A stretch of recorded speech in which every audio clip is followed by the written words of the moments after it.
നിലമ്പൂർ ഉപതെരഞ്ഞെടുപ്പിൽ മിന്നും വിജയം നേടിയതോടെ സെമി ഫൈനൽ കടന്ന ആവേശത്തിലാണ് UDF. വരാൻ പോകുന്ന തദ്ദേശ നിയമസഭാ തെരഞ്ഞെടുപ്പുകളിൽ ശക്തമായി മുന്നോട്ടു പോകാൻ ഒറ്റയ്ക്ക് നേടിയ വിജയം കോൺഗ്രസിന് ഊർജ്ജമാകും.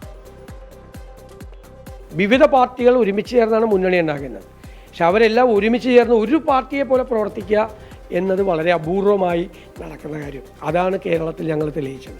ഈ ടീം UDF ആയിരിക്കും 2026-ൽ 100-ലധികം സീറ്റുമായി അധികാരത്തിൽ വരുന്നത്. ആ ആത്മവിശ്വാസമാണ് ഈ തെരഞ്ഞെടുപ്പ് ഞങ്ങൾക്ക് നൽകിയത്.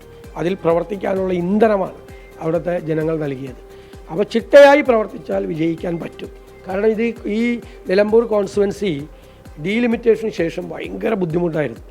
ആര്യാട് സാറ് പോലും ഡീലിമിറ്റേഷൻ ശേഷം ജയിച്ചത് 5000-ലധികം വോട്ടിനാണ്. അദ്ദേഹത്തിന് പേഴ്സണൽ വോട്ട് തന്നെ കാണും അവിടെ ഒരു 10,000-20,000 വോട്ട്. അത്രയും ടഫ് സീറ്റാണ്. പിന്നെ 2 പ്രാവശ്യം ഞങ്ങൾ തോറ്റു. അവിടെ നിന്നാണ് ഈ ഉജ്ജ്വലമായ വിജയത്തിലേക്ക് വരുന്നത്. അപ്പോൾ അതിൻ്റെ വിജയത്തിൻ്റെ തിളക്കം വർദ്ധിക്കുക. UDF ക്യാമ്പിന്റെ വിവരങ്ങളുമായി അവരുടെ വിലയിരുത്തലുകളുമായി ദീപക് ധർമ്മടൻ ചേരുന്നുണ്ട്.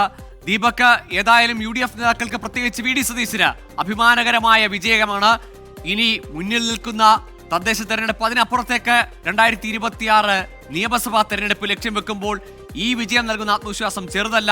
വോട്ട് കണക്കുകൾ പരിശോധിക്കുമ്പോൾ കുറവുണ്ടെന്ന് LDF ആരോപിക്കുന്നെങ്കിൽ പോലും PV അൻവറുമായുള്ള ഭാവി ചർച്ചകൾ കൂടി വഴി തുറന്നിടുന്ന തരത്തിലാണ് ഇന്നത്തെ പ്രതികരണങ്ങൾ നേതാക്കളുടെ ഭാഗത്തു നിന്ന് വരുന്നത്.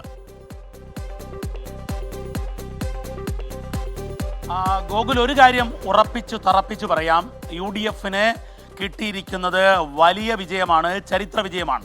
അതിന് വലിയ മാനങ്ങളുമുണ്ട്. അതിൻ്റെ ഏറ്റവും പ്രധാനപ്പെട്ട കാര്യം, ഇതൊരു ഉപതെരഞ്ഞെടുപ്പ് മാത്രമാണ്. കേവലം 10 മാസത്തേക്കുള്ള സാമാജികനെ തിരഞ്ഞെടുക്കലാണെങ്കിലും പൊതു തെരഞ്ഞെടുപ്പിന് തൊട്ട് വരാൻ പോകുന്ന തദ്ദേശ തെരഞ്ഞെടുപ്പിന് അതിന് പിന്നാലെ വരുന്ന പൊതു തെരഞ്ഞെടുപ്പിനുള്ള ഒരു കർട്ടൺ റൈസറും ഒരു കൃത്യമായ പൊളിറ്റിക്കൽ ടെസ്റ്റ് ഡോസുമാണ്. ആ ടെസ്റ്റ് കേസിൽ UDFന് വലിയ വിജയം കിട്ടി എന്നുള്ളത് എടുത്തു പറയേണ്ടതാണ്.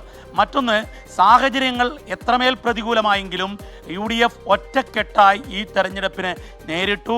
ഘടകകക്ഷികളിൽ അഭിപ്രായ ഭിന്നതയുണ്ടായിരുന്നു, അൻവറിനെ ചൊല്ലിയുള്ള പ്രശ്നങ്ങളുണ്ടായിരുന്നുവെങ്കിലും ആവേശമൊട്ടും ചോരാതെ പ്രശ്നങ്ങളെല്ലാം സെറ്റിൽ ചെയ്തുകൊണ്ട് ഒരു 11,000 ഭൂരിപക്ഷത്തിലേക്ക് എത്തിക്കാൻ 11,077 മാത്രവുമല്ല, കോൺഗ്രസിൻ്റെ കണക്ക് കൂട്ടൽ തെറ്റിയില്ല എന്നുള്ളതാണ്. ഈ മണ്ഡലം ചുമതലക്കാരൻ AP അനിൽകുമാർ 12,000 വോട്ട് പിടിക്കുമെന്ന് പറഞ്ഞു. അതിൽ 11,000 എത്തിക്കഴിഞ്ഞു. അതുപോലെ VD സതീശൻ പറഞ്ഞു. അപ്പോൾ കണക്ക് കൂട്ടലുകൾ കോൺഗ്രസിനെ പിഴക്കുക പൊതുവേ പതിവാണ്. പക്ഷേ എന്നാൽ നിലമ്പൂരിൽ അതുണ്ടായില്ല എന്നുള്ളതാണ്. മറ്റൊന്ന് ഗോകുൽ, ഇന്ന് കാലത്ത് 5 മണിക്കാണ് ചുങ്കത്തറയിലെ കൗണ്ടിംഗ് സെൻറ്ററിൽ ഞാൻ എത്തുന്നത്, ഞങ്ങളുടെ ടീം എത്തുന്നത്. ആ സമയം മുതൽ UDF പ്രവർത്തകരുടെ ആവേശം നമ്മൾ കണ്ടു. ആ ആവേശം നിലമ്പൂരിൻ്റെ പല ഭാഗത്തും ഇപ്പോഴും നമ്മൾ കാണുകയാണ്. അപ്പോൾ വിജയം ഉറപ്പിച്ചുകൊണ്ടായിരുന്നു കൗണ്ടിംഗ് സെൻറ്ററിലേക്ക് അവർ എത്തിയത്. എന്നാൽ ഇടതുമുന്നണിയോ മറ്റേതെങ്കിലും പാർട്ടിയോ അത്തരത്തിൽ കൗണ്ടിംഗ് സെൻറ്ററിൽ എത്തിയില്ല. PV അൻവർ പോലും കൗണ്ടിംഗ് സെൻറ്ററിലേക്ക് വന്നില്ല എന്നുള്ളതാണ്. അങ്ങനെ നോക്കുമ്പോൾ വളരെ കൃത്യമായി വിജയം ഉറപ്പിച്ചുള്ള പോരാട്ടമായിരുന്നു എന്നുള്ളതാണ്. മറ്റൊന്ന്, നമ്മൾ വോട്ടിംഗ് പരിശോധിക്കുമ്പോൾ ആ വോട്ടിങ്ങിലും വളരെ കൃത്യമായി UDFന് രാഷ്ട്രീയമായ സന്ദേശം ഇടതുമുന്നണിക്ക് നൽകാൻ സാധിച്ചിട്ടുണ്ട്. കാരണം 77,033 വോട്ട്, അതിൽ 11,077 വോട്ടിൻ്റെ ഭൂരിപക്ഷം. മാത്രവുമല്ല, ഇതിൽ ഏറ്റവും നല്ല സ്ഥാനാർത്ഥിയാണ് LDF ഇറക്കിയത്, M സ്വരാജിനെയാണ്. അവരുടെ കേഡർ വോട്ടുകൾ മാറാത്തതാണ്. പക്ഷേ എന്നാൽ ഒരു വലിയ ചലനം മണ്ഡലത്തിൽ ഉണ്ടാക്കാൻ സാധിക്കാതെ പോകുന്നു എന്നുള്ളത് UDFൻ്റെ വലിയ വിജയമാണ്. മറ്റൊന്ന്, അൻവർ ഇല്ലാതെയാണ് ഈ വിജയം. അൻവറിനോട് കടക്ക് പുറത്തു എന്ന് പറഞ്ഞുകൊണ്ട് KC വേണുഗോപാൽ ബിഗ് നോ പറഞ്ഞുകൊണ്ട് അങ്ങനെ നടത്തിയ തെരഞ്ഞെടുപ്പിൽ അൻവർ ഇല്ലാതെ, അൻവറാണെങ്കിൽ 19,760 വോട്ട് പിടിക്കുകയും ചെയ്തപ്പോൾ ഇടത് മുന്നണിക്കാണ് കത്രിക വെച്ചത്. അൻവറിൻ്റെ ചിഹ്നം കത്രികയാണ്, അത് കൈക്കല്ല കത്രിക വെച്ചത്. അങ്ങനെ കൈക്ക് കത്രിക വെക്കുന്നതിനെ ഒരു പരിധിവരെ തടയാൻ UDFന് സാധിച്ചു എന്നുള്ള രാഷ്ട്രീയം കൂടി അതിലുണ്ട്.